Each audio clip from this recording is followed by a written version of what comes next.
Hi, my name is Charles Hatley with Malone Hatley PC, where we help good people going through divorce protect their families, their finances, and their future.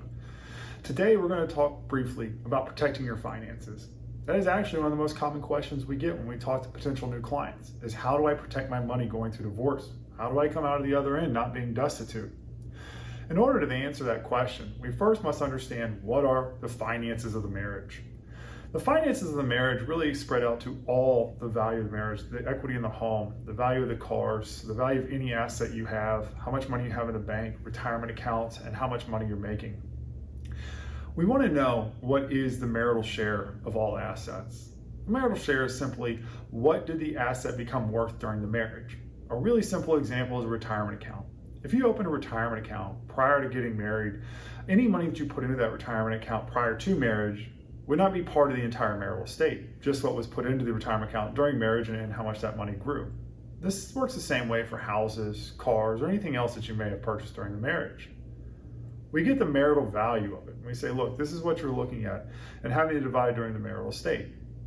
When we're talking about income, that really goes to paying spousal support and child support. And we discuss how to balance your income versus assets versus your spouse's income or any other factors that may be relevant in that situation.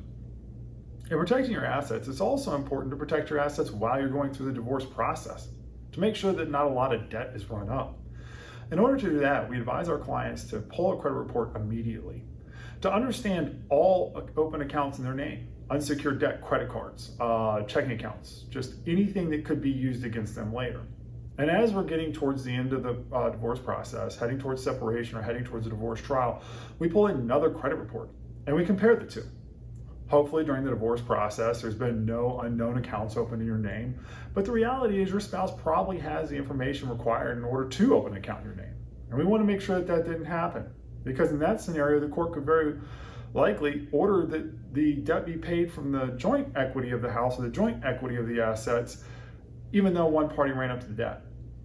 The third thing that we advise people to do is to start getting joint accounts separated, even in the beginning of the divorce process. We're not talking about trying to leave the other side destitute, cutting them off from all assets, but just getting anything separated so that one party can't drain an account or one party can't run up a large debt on the account. If it's possible, remove the names from the joint credit card accounts. If it's possible, remove the names from a joint bank account. These are just three things that we talk about in a normal consultation with somebody. If you click below, you can sign up and receive the full outline of what we discuss in order to help you protect your assets going through divorce. This list is really meant for anybody who's thinking about the divorce process or who may be involved in the divorce process. From there, if you still have questions, we offer a 30-minute case evaluation session.